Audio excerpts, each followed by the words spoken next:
Sziasztok! Welcome to this episode of the Hungarian Heritage Podcast. This little episode, or Kicsi Pod, Kicsi meaning small, is a newer series within our season where we will be discussing smaller topics in between some of our longer interview episodes. We are keeping our Kicsi Pod episodes to 15 minutes and under from start to finish. So let's get started with episode 9. And the topic of our first Kicsi Pod is why March 15th is an important national holiday in Hungary. And Eni Almadi is back to share all the details with us. Here we are. We're back with Eni Almadi with some short takes about March 15th and why it is one of the most important days in Hungary. So welcome back, Amy. Thanks so much for being here again. Thank you so much for having me. Tell us about March 15th and why it is so important to Hungarians. This is a very important, of course. This is a very important day for us. Yeah, that is one of our main national holidays because that is the anniversary of the Hungarian Revolution of 1848-49 against the independence against the Habsburgs, because we were not really well with them. So they started to oppress us. They started to try to take us like a kingdom, and they not really care about our individuality. So they come to us, and we a little bit fed up, and we started the revolution, but not we was the first one. That was the spring of the nations, and we just followed the others. The first ones who started it was in French, and then they come into eastern part of Europe, and also it was Poland who was also in there, and we just followed them. And yeah, that was against Habsburgs, and we wasn't very, very good from them. So yeah, it started with that one. The youth, it's really felt that is oppressed everything. They literally tried to force us to forget the Hungarian language and just only use the Latin and also use Deutsch or the German language, or how as they say, the Austrian dialogy. And we tried to rise against them. And everything started on March 15 when a bunch of youth started to meeting in the coffee house, which is called Pilvax Coffee House. And they started to speak about how they started it, how they can make the changes, how can they do that. And yeah, they started to march into the streets and going to the Museum of the Hungarian National Museum. And yeah, there are some maybe urban legends. There was a very famous poetrist in Hungary. Everybody know his name. His name is Sándor Petőfi, or Petőfi Sándor. I think there is no person who never heard his name because he is very famous, not just in Hungary, but as abroad. He was translated lots of languages, as I know. And he wrote a poem, which is called The National Song. And he really started to read it and wrote it. And everybody was very interested in and feel the flame. Yeah, they started to going to march in the street and find the first pressman whose name was Landerer, and they get into the new press, and they pressing the 12 wanted list, what they want from the Habsburgs, what they really want from them. That sometimes we need to learn in the school and try to remember that, because it's very important for the Hungarians. It is almost maybe like the Constitution of America. Right. I was actually just going to say that. That sounds very similar to the U.S. Constitution. That is it. The point is, we want the free press, and we want to take out the censor of them. We want a normal ministerium in Buda and Pest, because there is only for the Austrian part. And when everything we want, we need to talk with the Austrians, and if they not wanted it, we doesn't have it. Right. We wanted a parliament for every year to change it, because it is only one person who was inside there, and that is for Austria, not for us. Mm-hmm. And we wanted equality in the law and for religions, because sometimes the religion was a little bit better if you was Catholic than if you was maybe Jewish. So we wanted equality. We wanted to a national security because there is only the Austrians ones and they only just try to defend themselves and not us. Mm-hmm. And we wanted to lots of other things like the national bank because that is also from only Austria one. We wanted the soldiers to say the words for the Hungarians, for the Hungarian nation, and not for the Habsburgs because they made they only for the Austrians. So everything for around Austria, and we wanted a unison from them and not like a kingdom, not Right. like we are just a province. So we really wanted these things, and yeah, they was printed out and they was just spread it around in the nation and inside the country. And there was another very famous person whose name was Lajos Kossuth. I think you know his name. I do, absolutely. Then Tell us more, though. Kossuth Lajos or Lajos Kossuth went out to America because when the things turned a little bit down, he went out to America and tried to find more people to maybe a little bit more supporter for us. And American people who lived in Cleveland, the Hungarians in Cleveland, they said he's like Jefferson. He's similar to Jefferson. So the Cleveland Hungarians sent us a Jefferson statue in Budapest. So yeah, and Kossuth Lajos have got a statue around the Pentagon. He's the only Hungarian one who have got a statue in there.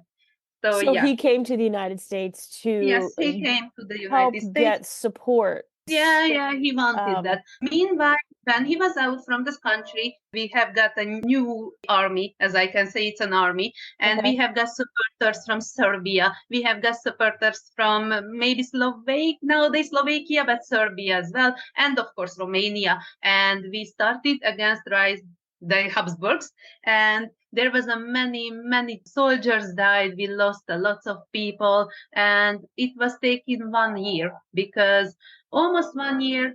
The last one, it was in Vilagos. That is the name of the place when we lost the whole thing.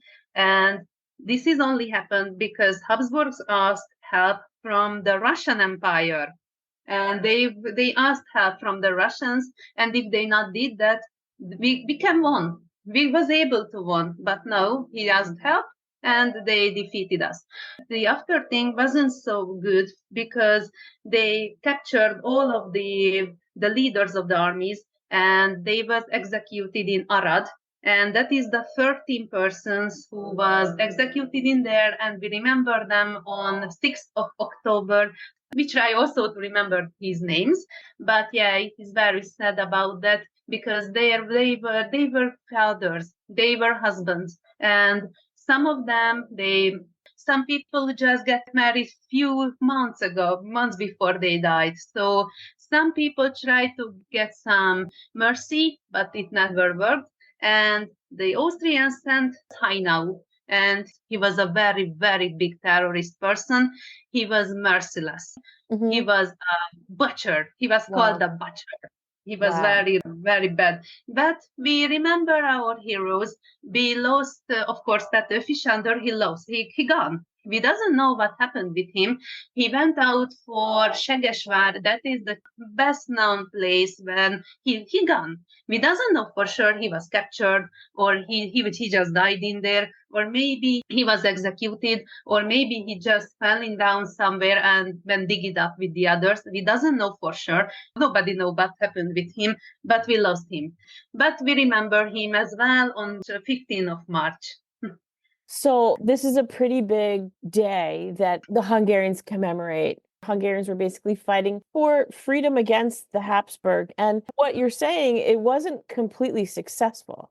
Not really, but we made a declaration in the end. It turned into like a dualist thing. So after that, in 1861, we had a contract and we made the dualism between Hungary and Austria. And after that time, we was called the Austrian-Hungarian monarchy. That was the birth of the Austrian-Hungarian monarchy. And after that, we received Frank Joseph as our king and, of course, Kisci as our queen. And Kisci is our best friend, of course. She was the best friend for us. So she did everything for us. and she's really cared about us. But the dualism, it was not a bad thing, but not a good thing either. It is between them, because during the revolution and before the revolution, everything is working like the feudalism. And after that, we turn into something which was closer to the 19th century. During the dualism, it's turned into a little bit involved, a little bit better. For example, Budapest turned into a bigger place. We started to build some new places, new projects. For example, the Opera House, which is very famous. The Budapest Zoo was built in that time. Our bathhouse was renovated, a lot of them. So it wasn't a very bad thing, but in political way, yes, it was bad. Right. It wasn't a complete freedom, but it was the first step to gaining independence going forward. It is a national holiday now. Yes, it is. Yes, it is, because we said the dualism wasn't a very 100% freedom, but it was a better solution for our problems, because Hungarians wasn't very good about the money, and we have got so many problems with that time about how we need to involve ourselves, because we were still in like the Middle Ages. 80% of the Hungarians were peasants, and the others were nobles, just without a king. And the nobles, they were like the landlords. So we turned into the landlord and feudalist places into the 19th centuries a little bit better way. It seems like it's a lot better. I like what you said. You said it was a better solution to what you had before. So sometimes you have to take steps to get where you want to be. Yes, and it was ended when the First World War was declared. We tried to reflect it ourselves as Hungarians. It was an important time because you were actually creating your own nationalism at the time. You were breaking away. Yeah. So how do you celebrate now in Hungary in modern day? Modern day, first of all, we have got the cockade. We call it kokarda. This is the very colored little, maybe a ribbon or like the small ribbons, which is colored of the Hungarian flag. And we put out maybe the coat or your t-shirt. It is depend your choice. And small shops are closed in that day. And our museums can be freely visited. And that days it is free. For the children, they can go with their family and they have got programs, for example, dancing, music, something like that. Of course, national music and folk music around the town, every part of it, because there are some free party on the streets. And yeah, there is the political way. We can watch how the prime minister get over the flag, because the flag is every day. Sometimes it is down and that is pulling up. And we can see it during the hymnus. And yeah, that is it's like a family day nowadays. Maybe if somebody have got some family story, historical family story, they share it. For example, my great-great-grandfather was a hussar and he went out to the army and he was defeated, a lot of people. So yes, starting to sharing like this. Yeah, it's like a family day with a little bit party, but for example, there is no fireworks in the end, but sometimes it's happened, who knows? Okay. So yeah, but it's a family day, so we spend together. Right. So I think it's important, if people didn't know why we celebrate March 15th, with the history behind it and how it's turned into a family day, a national holiday.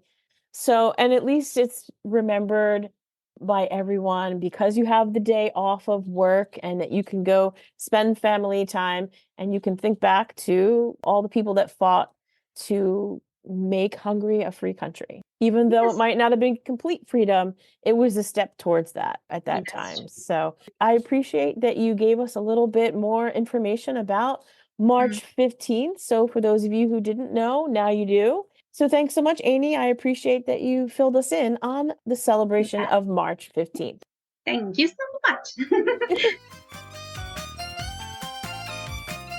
Thanks for listening to this first Kicsi Pod episode of the Hungarian Heritage Podcast. And thanks again to Eni for sharing her vast knowledge of all things Hungarian. Don't forget, we are keeping it to 15 minutes and under, so you can find more information in the show notes about how to get in touch with me at the podcast. Sziasztok!